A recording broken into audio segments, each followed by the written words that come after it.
গ্রহণযোগ্য নির্বাচনের মাধ্যমেই এগিয়ে যাবে দেশ, বললেন মির্জা ফখরুল। ঐক্য বিনষ্ট হলে বিফলে যাবে অভ্যুত্থান, শঙ্কা রাজনীতিবিদদের।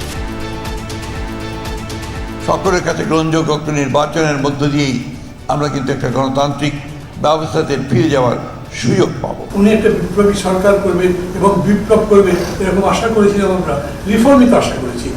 সেই রিফর্মটাও আবার উনি ঠিক মতো বুঝেন নেন। শিগগিরই দেশে ফেরার আশা তারেক রহমানের, বললেন সবাইকে সাথে নিয়ে দেশকে এগিয়ে নিতে চায় বিএনপি। দেশে আসলে আমি বিশ্বাস করি সকলের সাথে সামনাসামনি বসে আবার কথা বলতে পারবো, কিভাবে আমরা দেশকে পুনর্গঠন করব। জাতীয় ঐক্যমত্য কমিশনের সাথে এনসিপির বৈঠক, বাস্তবায়ন প্রক্রিয়া নিশ্চিত হলেই জুলাই সনদে সইয়ের কথা জানালেন আখতার হোসেন।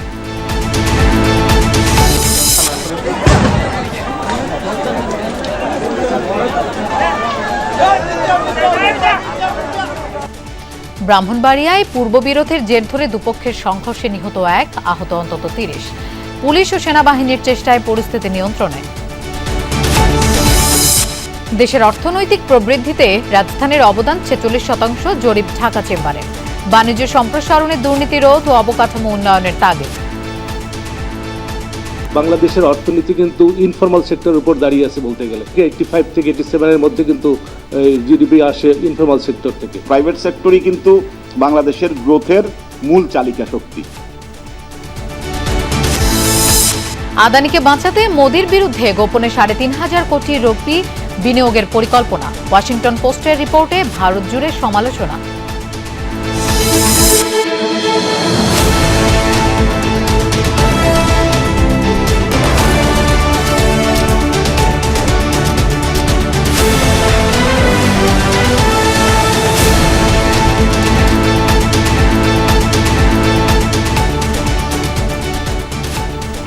শুভেচ্ছা, আমন্ত্রণ সন্ধ্যার বাংলাদেশের আয়োজনে আপনাদের সঙ্গে থাকছি আমি মৌসুমী আহমেদ লোপা। এতক্ষণ শিরোনাম দেখছিলেন।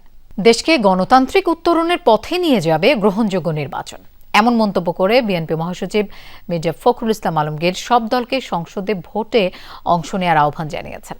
আর স্থায়ী কমিটির সদস্য সালাউদ্দিন আহমদ মতপার্থক্য ভুলে সামনে এগিয়ে যেতে বলেছেন, অতীতের উপর ভিত্তি করে। একই অনুষ্ঠানে জামায়াতের সেক্রেটারি জেনারেল নতুন বাংলাদেশ বিনির্মাণে গুরুত্ব দিতে বলেছেন, সংবাদপত্রের স্বাধীনতার উপর মুক্ত সংবাদ প্রবাহের কথা বলেছেন প্রধান উপদেষ্টার প্রেস সচিব এবং ট্রাইব্যুনালের চিফ প্রসিকিউটরও।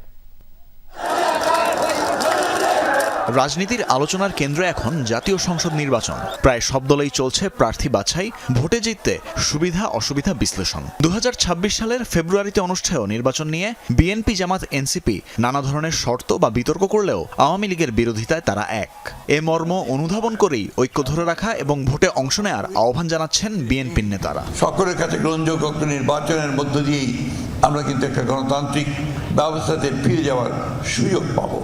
সেই সুযোগ সৃষ্টির জন্য আমি আহ্বান রাখবো সকল রাজনৈতিক দলের কাছে যে আমাদের ছোটোখাটো সমস্যা এগুলোকে দূরে রেখে গণতান্ত্রিক ব্যবস্থা থেকে আমরা ফিরিয়ে আনার জন্য এই দেশের গণতন্ত্র, স্বাধীনতা, সার্বভৌমত্বের প্রশ্নে সবাই আমরা ঐক্যবদ্ধ থাকবো এবং ঐক্যবদ্ধ থেকেই আমরা ফ্যাসিস্ট আওয়ামী লীগের প্রত্যাবর্তনের সমস্ত দরজা বন্ধ করব। আমাদের বিভেদের কারণে কোনো সময় কোনো ফাঁকে যদি ফ্যাসিবাদের প্রত্যাবর্তনের কোনো আশঙ্কা থাকে, এই জাতি আমাদেরকে ক্ষমা করবে না। রাজধানীর শিল্পকলা একাডেমি মিলনায়তনের এই আয়োজনে এসেছিলেন অন্যান্য দল ও সামাজিক সাংস্কৃতিক সংগঠনের নেতাকর্মীরা, যা 21তম প্রতিষ্ঠাবার্ষিকী উপলক্ষে আয়োজন করে দৈনিক নয়া দিগন্ত। বলা হয়, নতুন বাংলাদেশ বিনির্মাণে ভূমিকা রাখতে হবে গণমাধ্যমকে।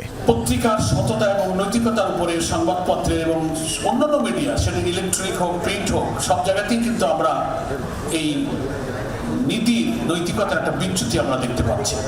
প্রধান উপদেষ্টার প্রেস সচিব, ট্রাইব্যুনালের চিফ প্রসিকিউটর, ডাকসুর ভিপি সবার কণ্ঠেই ছিল বিগত সরকারের ভয়ের সংস্কৃতি থেকে বেরিয়ে আসার আহ্বান। ভয়ের সংস্কৃতি তৈরি করেছিল বাংলাদেশের আগের সরকার, সেগুলো কিন্তু ফুটিয়ে তুলতে পারেনি সঠিকভাবে। কিন্তু এখনো আজকের এই মুক্ত বাংলাদেশে এই জিনিসগুলোকে তুলে আনার বিশাল দায়িত্ব রয়েছে। 15 বছরের প্রতিদিনকার লিপি লিখে রাখা উচিত তারা কি করেছিল। যে বাকশাল শেখ হাসিনার বাবা পারেননি, কিন্তু শেখ হাসিনা পেরেছিলেন। ফেসিবাদের বৈধতা দিয়েছিল সংবাদ মাধ্যমের কিছু সংবাদ মাধ্যম নামে কিছু হলুদ সাংবাদিকরা। অনুষ্ঠানে ধর্ম উপদেষ্টা জানান, একটি পক্ষ সাম্প্রদায়িকতা নষ্ট করতে তৎপর, সতর্ক থাকতে হবে তাদের ব্যাপারে। আমি বাইতুল মোকাররমে যাই ইবাদত করার জন্য, ঢাকেশ্বরী মন্দিরে যাই আমি রাষ্ট্রীয় দায়িত্ব পালনের জন্য। আমি ওখানে রাষ্ট্রীয় দায়িত্ব পালন করতে যাই তাদের অভয় দেওয়ার জন্য, তাদের নিরাপত্তার জন্য। কারণ সাম্প্রদায়িক সম্প্রীতি বিনষ্ট করে গলা পানিতে মাছ শিকার করার জন্য চক্র বাংলাদেশে সক্রিয় রয়েছে। বক্তারা বলেন, ফ্যাসিস্ট পতনে জেনজি নেটওয়ার্কের বিস্তৃতি ছিল কল্পনার বাইরে। গণমাধ্যমকে বুঝতে হবে সেই জেনারেশনের আকাঙ্ক্ষা। এই দায়িত্ব পালনে যদি তানভীর মৌসুম, যমুনা নিউজ, ঢাকা। সামনের নির্বাচনে আইনশৃঙ্খলা প্রশাসন নিয়ন্ত্রণ করা সরকার ও ইসির জন্য বড় চ্যালেঞ্জ। এখন পর্যন্ত সেই চ্যালেঞ্জ দূর করার সম্ভাবনা তৈরি হয়নি বলে মন্তব্য করেছেন রাজনীতিবিদরা। রাজধানীতে এক গোলটেবিল আলোচনায় এসব কথা বলেন তারা। আলোচকদের মত, রাজনৈতিক মতপার্থক্য থাকতে পারে, কিন্তু ঐক্য বিনষ্ট হলে জুলাই আন্দোলন বিফলে যাবে। সনদ স্বাক্ষরে সে ঐক্যের নজির স্থাপন করা যায়নি। কারো কারো অভিযোগ, ভাগবাটোয়ারার জন্য দলগুলো এখন বিভক্ত। রাজনৈতিক স্থিতিশীলতা ও নির্বাচন ভাবনা নিয়ে যুগান্তরের গোলটেবিল বৈঠক। নির্বাচন পূর্ব সময়ে তাই পারস্পরিক সৌহার্দ্যের আহ্বান জানিয়ে শুরু হয় আলোচনা। এখন যদি আমাদের মতো অনৈক্য হয়, হানাহানি হয়, বিদ্বেষ হয়, পরস্পর প্রতি আস্থার সংকট দেখা দেয়, তাহলে আমার মনে হয় যে ওই পরাজয়ের পেছন থেকে ঢুকবে, গিরিপথ দিয়ে ঢুকে যাবে। তবে সেই আহ্বান থাকলেও কখনো কখনো তা বিনষ্ট হয় বাকবিতণ্ডায়, পাল্টাপাল্টি আক্রমণে। বিভিন্ন সুপারিশের কেউ ডিসি হয় নাই, এসপি হয় নাই, ইউনো হয় নাই, কিন্তু হাসনাতদের সুপারিশের ডিসি হয়েছে, ইউনো হয়েছে। তুমি একটু পরে বলো না, যদি দেখাইতে পারে যে কোনো জায়গায় সুপারিশ করেছি, কাউকে এসপি নিয়োগ দেওয়ার জন্য, ডিসি নিয়োগ দেওয়ার জন্য, ওসি নিয়োগ দেওয়ার জন্য, এসআই নিয়োগ দেওয়ার জন্য, এই জায়গায় রাজনীতি থেকে ইস্তফা দিব। মাঠের রাজনীতিতেও বাধা বিপত্তির অভিযোগ করেন কেউ কেউ। তাতে ভোটের পরিবেশ নষ্ট হওয়ার আশঙ্কা তৈরি হচ্ছে। প্রশ্ন উঠছে প্রশাসনের ভূমিকা নিয়েও। নির্বাচন কমিশন তার অবস্থানকে কিছু কিছু ক্ষেত্রে প্রশ্নবিদ্ধ করছেন। আপনাদের কিছু বক্তব্য আমাদের কাছে জাতির কাছে উপস্থাপিত হচ্ছে, সেটা একটি দলের পক্ষ হয়ে মনে হয় কেউ কেউ কথা বলছেন। সবাই নির্বাচন করছে, কিন্তু নির্বাচন মুক্ত করার ক্ষেত্রে যে আমাদের কার্যকর ভূমিকা, সেটা কিন্তু আমরা পালন করছি। এখন মধ্যরাতের নির্বাচন নয়, এখন কেন্দ্র দখলের হুমকি দেওয়া হচ্ছে।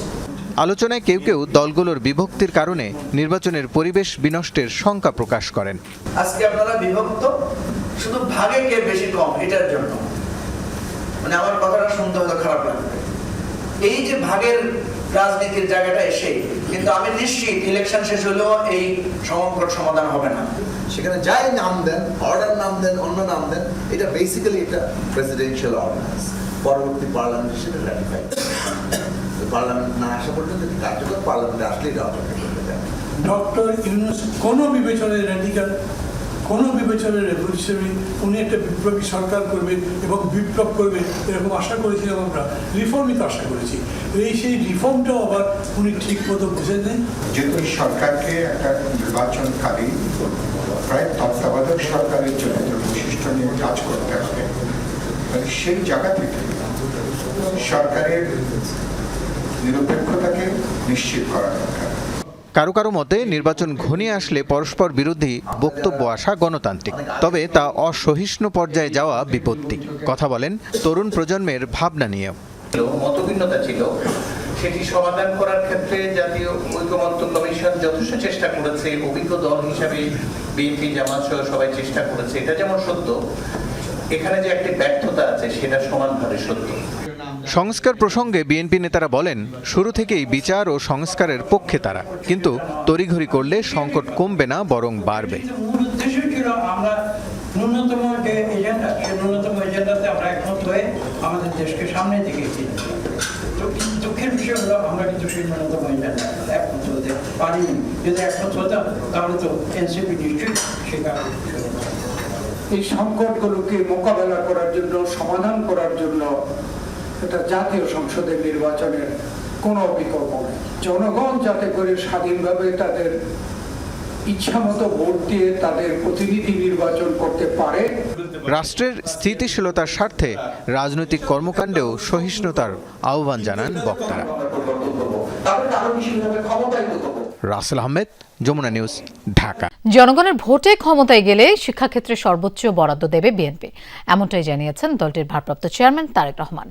এছাড়া বিএনপির 31 দফা বাস্তবায়ন সহ সমসাময়িক বিষয়ে খুব দ্রুত সবার সাথে মুখোমুখি কথা বলার প্রত্যাশাও ব্যক্ত করেন তিনি। কিশোরগঞ্জের পাকুন্দিয়ায় মেধাবৃত্তির পুরস্কার বিতরণী অনুষ্ঠানে ভার্চুয়ালি যোগ দিয়ে এসব কথা বলেন তারেক রহমান।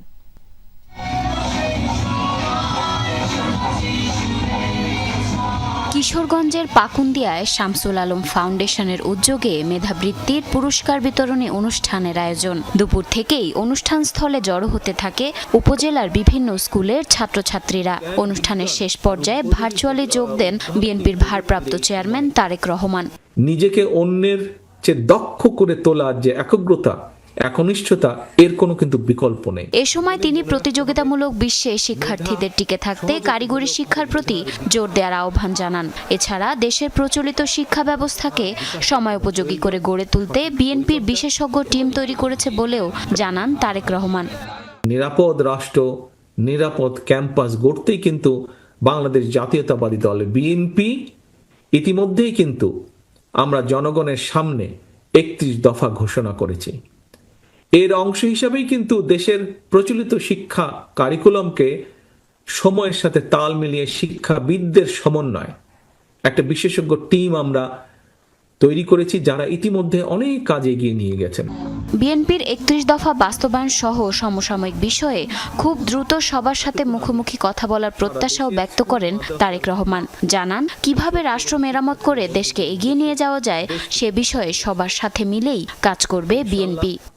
দেশে আসলে আমি বিশ্বাস করি সকলের সাথে সামনাসামনি বসে আবার কথা বলতে পারবো, কিভাবে আমরা দেশকে পুনর্গঠন করব, কিভাবে আমরা দেশকে সামনে এগিয়ে নিয়ে যাব, কিভাবে তোমাদের ভবিষ্যৎকে আরো মজবুতভাবে আমরা তৈরি করতে পারবো, আমরা এগুলো নিয়ে আলোচনা করতে পারবো। এর আগে 16 আগস্ট পাকুন্দিয়ার 84টি বিদ্যালয়ের 10টি কেন্দ্রে 10,211 জন শিক্ষার্থী মেধাবৃত্তি পরীক্ষায় অংশ নেন। এর মধ্যে 40 জনকে 4টি গ্রুপে মেধাবৃত্তি প্রদান করা হয়েছে। জারিন অর্নি, যমুনা নিউজ। জুলাই সনদের আইনি ভিত্তি নিশ্চিত না হওয়া পর্যন্ত লড়াই চালিয়ে যাবে জাতীয় নাগরিক পার্টি এনসিপি, এমনটাই জানিয়েছেন দলটির সদস্য সচিব আখতার হোসেন। তিনি বলেন, জুলাই সনদ বাস্তবায়ন নিশ্চিত হলেই সনদে স্বাক্ষর করবে এনসিপি। শনিবার জাতীয় ঐকমত্য কমিশনের সঙ্গে এক সভা শেষে এসব কথা জানান দলটির সদস্য সচিব আখতার হোসেন। তিনি বলেন, নির্বাচনী জোট দলের প্রতীক নিয়েও। সকাল 10:30টার মধ্যে জাতীয় সংসদের এলজি হলে শুরু হয় এনসিপির সঙ্গে জাতীয় ঐকমত্য কমিশনের বৈঠক। দলটির পক্ষ থেকে অনানুষ্ঠানিক বলা হলেও এই বৈঠক চলে প্রায় 3 ঘন্টা। পরে কমিশনের কেউ কথা না বললেও গণমাধ্যমে সভার বিষয়ে বিস্তারিত তুলে ধরেন এনসিপির সদস্য সচিব আখতার হোসেন। জানান, মোটা দাগে আলোচনার মূল বিষয় ছিল জুলাই সনদের আইনি ভিত্তি ও বাস্তবায়ন প্রক্রিয়া। বলেন, আইনি ভিত্তি ছাড়া এই সনদ এখন পর্যন্ত কেবলই একটি কাগজে আনুষ্ঠানিকতা মাত্র। সরকার কোনো বিশেষ উপদেষ্টাদের মধ্য থেকে কারো সাথে কোনো দলের সম্পর্কের জায়গা থেকে, সেই ব্যক্তিগত সম্পর্কের জায়গা থেকে তারা কোনো একটা বিষয়কে বাস্তবায়ন করতে চান, যেটাকে আমরা ইনঅ্যাপ্রোপ্রিয়েট মনে করি। এবং একই সাথে এটাও মনে হয়, যদি কোনো দলের কারণে সরকার এই সংশোধনী প্রস্তাবনাগুলো থেকে সরে আসে, তাহলে আমাদের কাছে আবারও প্রতিভাত হবে যে সরকার লন্ডনে যে বৈঠক করেছিল তার ধারাবাহিকতাতেই সেভাবেই তারা ক্ষমতা হস্তান্তর প্রক্রিয়ার দিকে অগ্রসর হচ্ছে। এটা কোনোভাবেই জাতির জন্য কোনো সুস্থ প্রক্রিয়া হতে পারে না। প্রতীক হিসেবে এখনও শাপলাতে অনড় অবস্থানের কথা জানিয়ে আখতার হোসেন বলেন, সনদ বাস্তবায়ন ও পিআর সম্পূর্ণ হলেই জোট নিয়ে ভাববে এনসিপি। কোনো দলের সঙ্গে সুনিশ্চিতভাবে জোটের বিষয় নিয়ে, আসনের বিষয় নিয়ে আমরা কোনো আলোচনা করি নাই, কিন্তু আমরা সকলের জন্য ওপেন রয়েছি। আমরা মনে করি যে নির্বাচনী জোট সেটা এক ধরনের বিষয়, আর সনদ বাস্তবায়ন সেটা অন্য ধরনের বিষয়। সনদ বাস্তবায়নকে আমরা নির্বাচনী ভাগাভাগির অংশ হিসেবে আমরা দেখতে প্রস্তুত নই। আমরা মনে করি সনদ বাস্তবায়ন প্রক্রিয়া সম্পূর্ণ হলে পরেই নির্বাচনী জোট, নির্বাচনমুখী যে আসনের ব্যাপারগুলো রয়েছে সেই বিষয়গুলোতে আমরা পরিষ্কার সিদ্ধান্তে উপনীত হতে পারব। তবে জুলাই সনদে এনসিপি স্বাক্ষর না করলে এর বাস্তবায়ন প্রক্রিয়া বা আগামী নির্বাচনে আদৌ কোনো প্রভাব পড়বে কি না সে ব্যাপারে কিছু বলেননি দলটির সদস্য সচিব। যে টেক্সট তৈরি করা হচ্ছে জুলাই সনদ বাস্তবায়নের জন্য, সেটা যেন আমাদের সঙ্গে শেয়ার করা হয় এবং রিয়াজ রায়হান, যমুনা নিউজ, ঢাকা। আইনি ভিত্তি থাকুক বা না থাকুক, ক্ষমতায় গেলে জুলাই সনদের পূর্ণাঙ্গ বাস্তবায়ন করবে বিএনপি। পাশাপাশি তারেক রহমান ঘোষিত ৩১ দফা বাস্তবায়নের অঙ্গীকার দলটির। এছাড়া প্রাথমিক পর্যায়ে পদ সৃষ্টি করে ধর্মীয় ও নৈতিকতা বিষয়ক শিক্ষক নিয়োগ দেওয়ারও প্রতিশ্রুতি বিএনপি নেতাদের। তবে ইসলাম সমর্থন করে না এমন কিছু সিলেবাসে রাখার বিপক্ষে জামায়াত সহ ইসলামী দলগুলো। প্রাথমিক স্কুলে সঙ্গীতের শিক্ষক নিয়োগের সিদ্ধান্ত বাতিল না হলে বৃহত্তর কর্মসূচিতে যাওয়ারও হুঁশিয়ারি দেন তারা। অন্তর্বর্তী সরকার দেশের প্রাথমিক বিদ্যালয়ে সঙ্গীতের শিক্ষক নিয়োগের সিদ্ধান্ত নিলে এর বিরোধিতা করে আন্দোলনের নামে ধর্মভিত্তিক কয়েকটি রাজনৈতিক দল তারা সঙ্গীতের পরিবর্তে ধর্মীয় শিক্ষক নিয়োগের দাবি জানায়। গঠন করে জাতীয় মূল্যবোধ সংরক্ষণ পরিষদ, যাদের আয়োজনে ওসমানী স্মৃতি মিলনায়তনে এই জাতীয় সেমিনার। অনুষ্ঠানে যোগ দিয়ে ফ্যাসিবাদ বিরোধী রাজনৈতিক দলের নেতারা বলেন, ইসলাম সমর্থন করে না এমন কোনো কিছুই রাখা যাবে না শিশুদের সিলেবাসে। রেইনবো বলবেন, প্লুরালিজম বলবেন, ট্রান্সজেন্ডার বলবেন, এই সমস্ত শব্দের মারপ্যাচের আড়ালে মানুষকে যৌনতা শেখাবেন, সমকামিতা শেখাবেন, এই শিক্ষা দিয়ে ফাউন্ডেশনকে আপনি নষ্ট করবেন। ইউ হ্যাভ নো রাইট, আপনার কোনো অধিকার নেই। গান বাজনার শিক্ষা দিলে অপরাধ সমাজে বাড়তেই থাকবে। নাচ গানের শিক্ষকের সিদ্ধান্ত প্রত্যাহার করতে হবে, বাতিল করতে হবে। ইসলাম এবং মূল্যবোধ রক্ষা করার জন্য যা করতে হয় আমরা সেটাই করব, এবং সেটা আগামী দিনে আমাদের সবচেয়ে প্রায়োরিটি বেসিস আমাদের কর্মসূচি হতে পারে। যে শিক্ষা ব্যবস্থা আমার কালচারের সাথে ইনঅ্যাপ্রোপ্রিয়েট, আমার কালচারকে যদি ধারণ না করতে পারে, আমার সংস্কৃতিকে যদি ধারণ না করতে পারে, আমরা সেই শিক্ষা ব্যবস্থা বাংলাদেশে আমরা ইন্ট্রোডিউস করতে পারবো না। সঙ্গীত শিক্ষক নিয়োগের পক্ষে বা বিপক্ষে কোনো মতামত জানাননি অনুষ্ঠানে যোগ দেয়া বিএনপির স্থায়ী কমিটির সদস্য সালাউদ্দিন আহমদ। তবে আশ্বাস দিয়েছেন ধর্মীয় বিষয়ের পাশাপাশি নৈতিকতা বিষয়ক শিক্ষক নিয়োগের। জনগণ দায়িত্ব দেয়, তবে আমরা বাংলাদেশের শতকরা ৯০% মুসলমানের দেশে ধর্ম ও নৈতিকতা শিক্ষার জন্য প্রাথমিক পর্যায়ে পদ সৃজন করে সেখানে নিয়োগের ব্যবস্থা করব ইনশাআল্লাহ। রাজধানীতে আলাদা এক অনুষ্ঠানে বিএনপি নেতারা সরকারকে দ্রুত তত্ত্বাবধায়ক সরকারের ভূমিকা যাওয়ার পরামর্শ দেন। ইন্টেরিয়াম সরকারকে তত্ত্বাবধায়কের আদলে দেশ পরিচালিত করতে হবে। এখন থেকে 4 মাস বাকি আছে নির্বাচনের, যতটুকু সই করেছে সেটা তো বাস্তবায়ন অবশ্যই হবে। সেটাকে আপনি লিগ্যাল শেপ দেন আর না দেন, আমাদের পক্ষ থেকে যখন আমরা সই করেছি আমাদের কমিটমেন্ট আমরা কিন্তু পালন করব, এবং তার বাইরে 31 দফা পালন করব। এতদিন সেরাটন কিংবা সোনারগাঁর খাবার খেয়ে বিভিন্ন রাজনৈতিক দলের নেতৃবৃন্দ যে কত অবাস্তব পরিকল্পনা দিয়েছে, এটি দেখে আমরা অবাক হয়েছি। এই পিয়ার একটা জিনিস, এটা তো জামাত ইসলামী কোনোদিন বলে নাই। নয়াপল্টনে জিয়া মঞ্চের অনুষ্ঠানে যোগ দেন বিএনপির সিনিয়র যুগ্ম মহাসচিব রুহুল কবির রিজভী। বলেন, পরাজিত শক্তি দেশে বিশৃঙ্খলা সৃষ্টির চেষ্টা করে যাচ্ছে।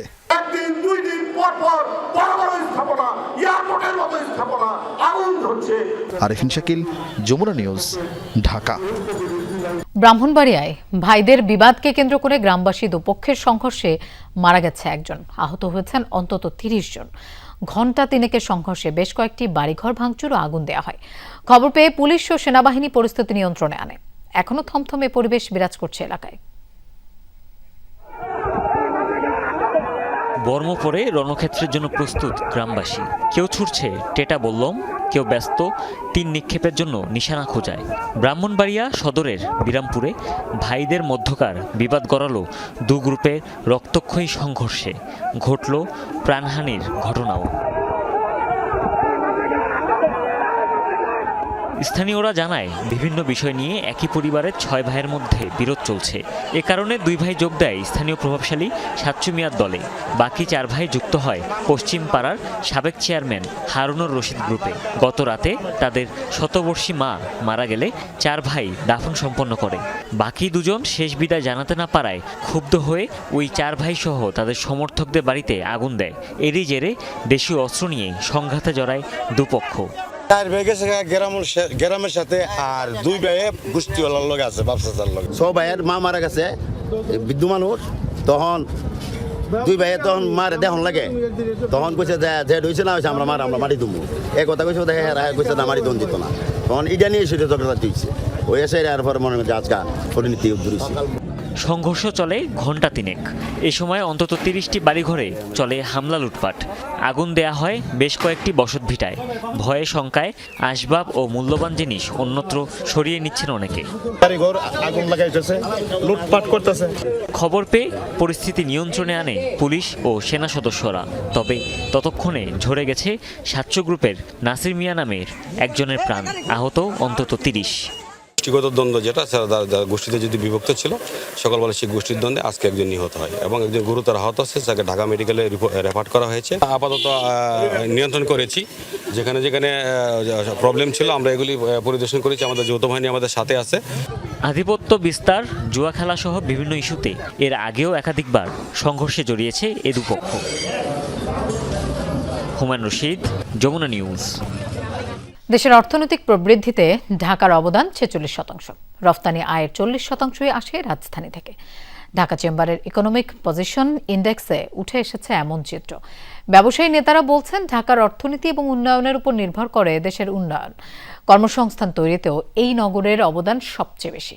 তবে দুর্নীতি রোধ এবং অবকাঠামোর উন্নয়ন ছাড়া ব্যবসা বাণিজ্যের প্রবৃদ্ধি সম্ভব নয়। অর্থনৈতিক উন্নয়ন, রপ্তানি, কর্মসংস্থান এবং মাথাপিছু আয় প্রতিটি ক্ষেত্রেই দেশের অন্য নগরের তুলনায় এগিয়ে জনবহুল শহর ঢাকা। গেল অর্থ বছরে রপ্তানি হয়েছে $4,828 কোটি পণ্য। এর মধ্যে ঢাকার অবদান 40%-এর বেশি। জিডিপির 46%ই আসে ঢাকা থেকে। ইকোনমিক পজিশন ইন্ডেক্সের তথ্য অনুযায়ী দেশের মোট কর্মসংস্থানের 40%ই হচ্ছে এ নগরীতে। এছাড়া মোট জনসংখ্যার 11%-এর বেশি বাস করে এ শহরে। এখানে মানুষের মাথাপিছু আয় $5,163, যা দেশের মানুষের গড় মাথাপিছু আয়ের প্রায় দ্বিগুণ। লো ইন্টারেস্ট রেটটাকে প্রমোট করার কথা বলা হয়েছে, আমার ইনফ্রাস্ট্রাকচারকে এনহ্যান্স করার কথা এসছে, এক্সপোর্ট ইম্পোর্ট প্রসিডিওরকে আমার সেটাকে সিম্পলিফাই করার সাথে সাথে ব্যুরোক্রেটিক প্রসেস, ব্যুরোক্রেটিক রেট টেপকে কমানোর কথা এসছে। এটি শুধুমাত্র একটি পরিসংখ্যান নির্ভর প্রতিবেদন নয়, বরং এটি একটি কার্যকর নীতি নির্ধারণ সহায়ক হাতিয়ার। তথ্য ও জনমতের ভিত্তিতে তৈরি এ প্রতিবেদন নীতি নির্ধারণে গুরুত্বপূর্ণ ভূমিকা রাখবে। তবে অপ্রচলিত খাত এবং কৃষিকে জরিপে অন্তর্ভুক্ত করার পরামর্শ আলোচকদের। একই সাথে এলডিসি উত্তরণ এবং দ্বিপাক্ষিক বাণিজ্যের প্রভাব নিয়েও কথা বলেন বক্তারা। বাংলাদেশের অর্থনীতি কিন্তু ইনফর্মাল সেক্টরের উপর দাঁড়িয়ে আছে বলতে গেলে। 87 থেকে 85 থেকে 87-এর মধ্যে কিন্তু জিডিপি আসে ইনফর্মাল সেক্টর থেকে, সেটা একটা বিষয় আছে এবং এখানে ইনফর্মাল সেক্টর খুব কম আসছে। প্রাইভেট সেক্টরই কিন্তু বাংলাদেশের গ্রোথের মূল চালিকা শক্তি।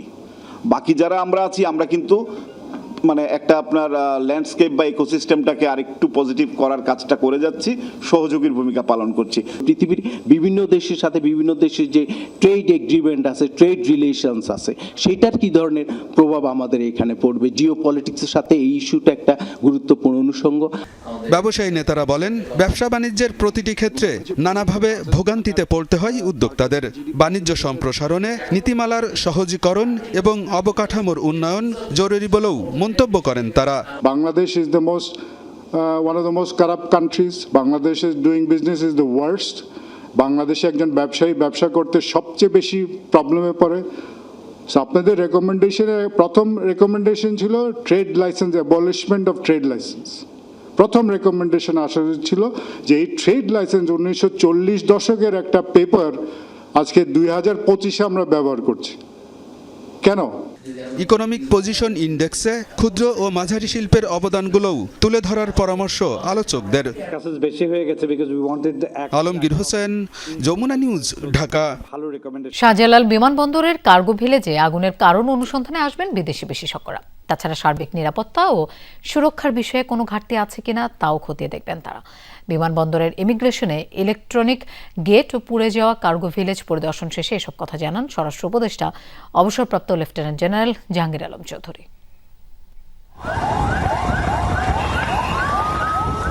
দেশের অতি স্পর্শকাতর জোনের একটি বিমানবন্দর, সেখানে আগুন লাগার পর তা কিভাবে দ্রুত ছড়িয়ে পড়ল পুরো কার্গো ভিলেজে, সেটা নিয়ে চলছে নানা বিশ্লেষণ। আগুনের প্রথম ধোঁয়া দেখা যায় উত্তর পাশের কার্গো ভিলেজ লাগোয়া কুরিয়ার শাখার সামনে। সেখান থেকে ঘণ্টাখানেকের মধ্যে তা ছড়িয়ে পড়ে পাশের আমদানি কার্গো কমপ্লেক্সে। আমাদের যদি ঢুকতে দিত তাই 10 থেকে 15 মিনিটের ভিতরে আমরা 10-15 মিনিট লাগতো না, 5-10 মিনিটের ভিতরে আমরা ওটা লিভিট পারতাম। শুরুতে আগুন নেভাতে আসে বিমানবন্দরে থাকা স্ট্যান্ডবাই ফায়ার ফাইটাররা। তারা আগুন নিয়ন্ত্রণে ব্যর্থ হলে বাইরে থেকে কয়েক ধাপে আসে আরও 37টি ইউনিট। ছিল সেনা, নৌ ও বিমান বাহিনীর ঘাঁটি থেকে আসা আরও কয়েকটি দল।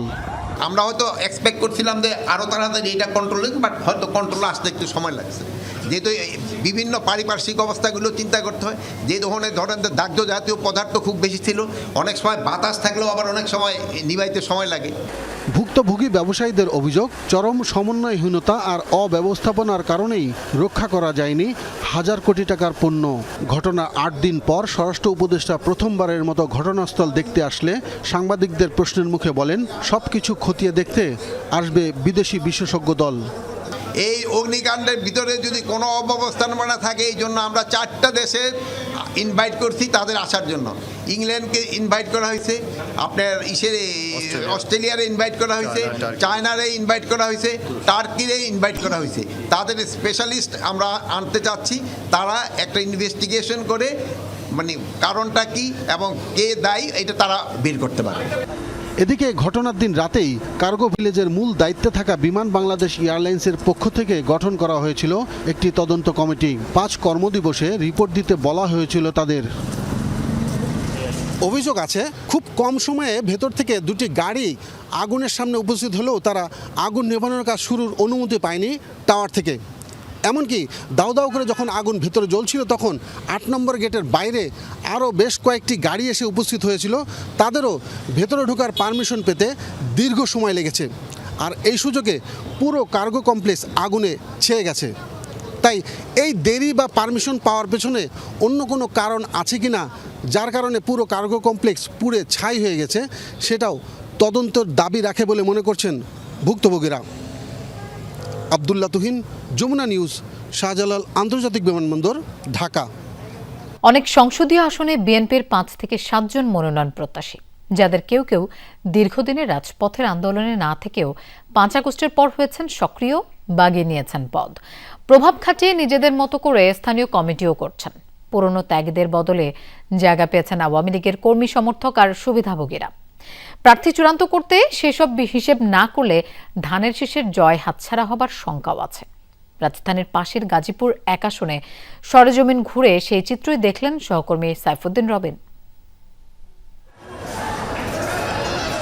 বিধানকৃষ্ণ বর্মন জাতীয়তাবাদী ক্ষুদ্র নৃগোষ্ঠী দলের কেন্দ্রীয় এই সহসভাপতি, গাজীপুর 1 আসনের মৌচাক ইউনিয়ন বিএনপির ও কালিয়াকৈর উপজেলা বিএনপির সাবেক সহসভাপতি। রাজপথে ছিলেন, পালিয়ে বেরিয়েছেন, জেলও খেটেছেন। কিন্তু 5 আগস্টের পর বিধানকৃষ্ণ বর্মনের মতো এই সংসদীয় আসনের বেশ কয়েকটি ইউনিয়নের সাবেক দায়িত্বশীলদের অনেকেই পদবঞ্চিত।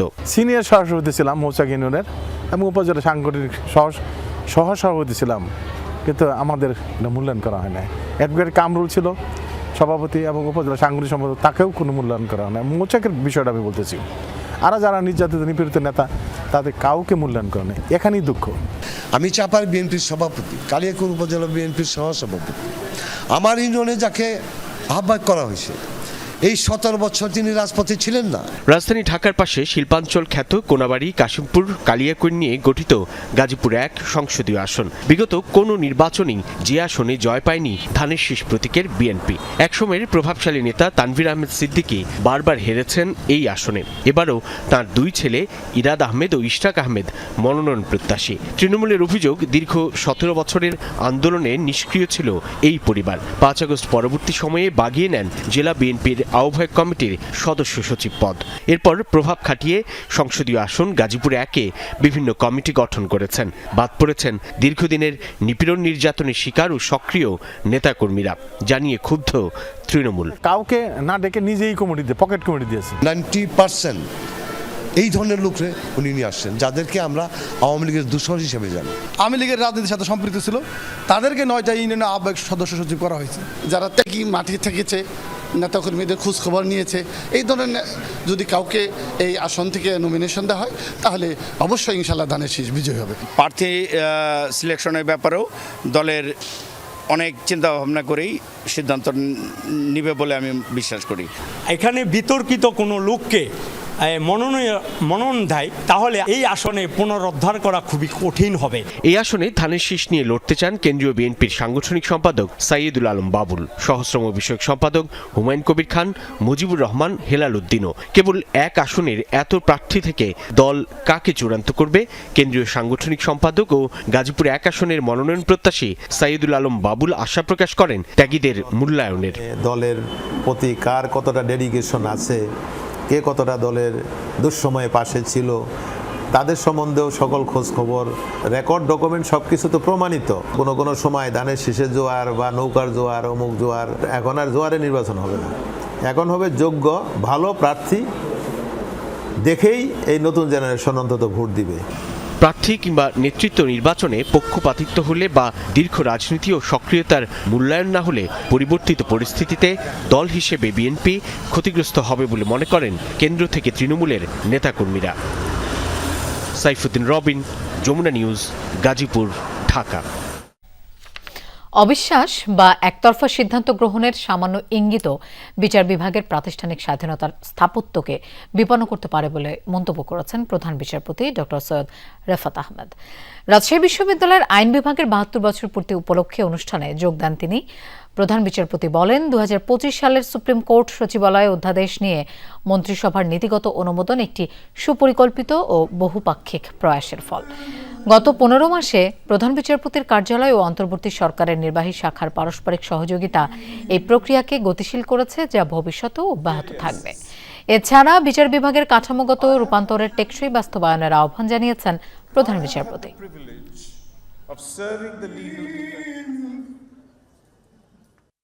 There are three elements in every constitution which every serious lawgiver must consider. If these are well arranged, the constitution itself is bound to be well arranged itself. দিনাজপুরে উপখাদ্য পরিদর্শক পদে নিয়োগ পরীক্ষায় প্রশ্ন ফাঁসের সাথে জড়িত ৩ জনকে গ্রেফতার করেছে পুলিশ। এ সময় জব্দ করা হয়েছে বিভিন্ন ইলেকট্রনিক্স ডিভাইস ও নকল স্ট্যাম্প। দুপুরে শহরের ফকিরপাড়া এলাকার স্বপ্নচূড়া ছাত্রাবাসে অভিযান চালিয়ে 2 জনকে গ্রেফতার করা হয়। এর আগে কেরি মেমোরিয়াল স্কুল পরীক্ষা কেন্দ্র থেকে পরীক্ষার্থী কৃষ্ণপদ রায়কে ডিভাইস সহ হাতে নাতে আটক করা হয়। তার দেয়া তথ্যের ভিত্তিতে স্বপ্নচূড়া ছাত্রাবাসে অভিযান চালিয়ে মোহাম্মদ সবুজ ও মামুনুর রশিদ মামুনকে গ্রেফতার করা হয়। জব্দ করা হয় 5টি ইলেকট্রনিক্স ডিভাইস, একাধিক সিম কার্ড, বিভিন্ন ব্যাংকের ক্রেডিট কার্ড এবং নকল স্ট্যাম্প। গ্রেফতারকৃত 3 জনের মধ্যে সবুজ ও মামুন স্থানীয় সরকারি প্রাথমিক বিদ্যালয়ের প্রধান শিক্ষক। তদন্তের মাধ্যমে এ ঘটনায় আরও কারা সম্পৃক্ত তাদেরও আইনের আওতায় আনা হবে বলে জানিয়েছে পুলিশ।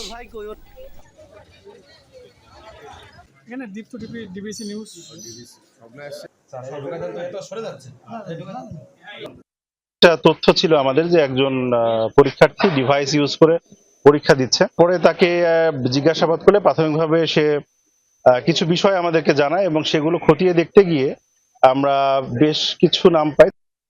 ভোলা সদরে অবৈধ স্থাপনা উচ্ছেদ করার পর পৌরসভার 3টি গাড়িতে আগুন দিয়েছে দুর্বৃত্তরা। বিকেল 5টার দিকে শহরের নতুন বাজার এলাকায় মুক্তিযোদ্ধা সংসদ অফিসের পাশে এই ঘটনা ঘটে। স্থানীয়রা জানায়, সকাল থেকে অবৈধ স্থাপনা উচ্ছেদ অভিযান চলে। অভিযান শেষে বিকেলে মুক্তিযোদ্ধা সংসদ অফিসের পাশে রাখা হয় 3টি গাড়ি। পরে মুখে মাস্ক পরা একদল দুর্বৃত্ত এসে আগুন দেয়। এ সময় স্থানীয়রা ছুটে এসে আগুন নিয়ন্ত্রণের চেষ্টা চালায়। ফায়ার সার্ভিসের একটি দল ঘটনাস্থলে পৌঁছে আগুন পুরোপুরি নিয়ন্ত্রণে আনে। তবে দুষ্কৃতিকারীদের এখনো চিহ্নিত করা যায়নি বলে জানায় পৌর প্রশাসন। এ ঘটনায় তদন্ত চলছে বলে জানায় পুলিশ। গোপনে আদানি গ্রুপকে বিশেষ সুবিধা দেওয়ার অভিযোগ উঠেছে ভারতের প্রধানমন্ত্রী নরেন্দ্র মোদীর বিরুদ্ধে। প্রতিষ্ঠানটিতে ৩৫০০ কোটি রুপির বেশি বিনিয়োগের পরিকল্পনা করে মোদী সরকার। চলতি বছরের প্রথম দিকে অনিয়ম আর জালিয়াতির জেরে যখন ব্যাপক চাপে পড়েছিল শিল্প প্রতিষ্ঠানটি, তখন তাদের রক্ষায় এই পদক্ষেপ নেওয়া হয়, যাতে ব্যবহার করা হয় রাষ্ট্রায়ত্ত বীমা সংস্থা এলআইসিকে। মার্কিন সংবাদ মাধ্যম ওয়াশিংটন পোস্টের এক এক্সক্লুসিভ প্রতিবেদনে উঠে এসেছে চাঞ্চল্যকর এসব তথ্য। ঘুষ কেলেঙ্কারির জেরে মার্কিন আদালতে মামলা চলছে বিশ্বের অন্যতম শীর্ষ ধনী গৌতম আদানির বিরুদ্ধে। জালিয়াতি ও প্রতারণায় জড়িয়ে পড়ায় ব্যাপক ভাবমূর্তি সংকটে এখন তার মালিকানাধীন শিল্পগোষ্ঠী আদানি গ্রুপ। আদানির ঘনিষ্ঠ জন হিসেবে পরিচিত ভারতের প্রধানমন্ত্রী নরেন্দ্র মোদী এবার বিজেপি সরকারের বিরুদ্ধে আদানি গ্রুপকে বিশেষ সুবিধা দেওয়ার অভিযোগ উঠেছে। মার্কিন সংবাদ মাধ্যম ওয়াশিংটন পোস্ট এক অনুসন্ধানী প্রতিবেদনে দাবি করেছে, ভাবমূর্তি সংকটে ভোগা আদানি গ্রুপকে রক্ষায় গোপনে বিপুল অঙ্কের অর্থ বিনিয়োগের পরিকল্পনা করেছিল মোদী প্রশাসন। প্রতিবেদনে দাবি করা হয়, ঘুষ কেলেঙ্কারির জেরে যখন ইউরোপ ও যুক্তরাষ্ট্রের ব্যাংকগুলো আদানি শিল্পগোষ্ঠীকে নতুন ঋণ দিতে দ্বিধায় ছিল, তখন তাদের পাশে দাঁড়ান নরেন্দ্র মোদী। বিতর্কিত ধনকুবেরের ঋণগ্রস্ত প্রতিষ্ঠানকে বাঁচাতে $3.9 বিলিয়ন অর্থাৎ 3,500 কোটি রুপিরও বেশি বিনিয়োগের পরিকল্পনা করা হয়। ওয়াশিংটন পোস্টের দাবি, তাদের কাছে আসা নথি অনুযায়ী চলতি বছরের মে মাসে ভারতের কেন্দ্রীয় অর্থ মন্ত্রণালয়, আর্থিক পরিষেবা বিভাগ, রাষ্ট্রায়ত্ত বীমা সংস্থা এলআইসি এবং সরকারের থিঙ্ক ট্যাঙ্ক নীতি আয়োগ সমন্বিতভাবে এই বিনিয়োগ কৌশল তৈরি করেছে। মোদী প্রশাসনের গোপন পরিকল্পনার মূল উদ্দেশ্য ছিল আদানি গ্রুপের বিভিন্ন বন্ড ও ইকুইটিতে বিনিয়োগ করা, যার অংশ হিসেবে মে মাসে Adani ports $585 million bond issue করলে তাতে এককভাবে বিনিয়োগ করে এলআইসি। মূলত বিনিয়োগকারীদের আস্থা ফেরাতে নেওয়া হয়েছিল এই পদক্ষেপ।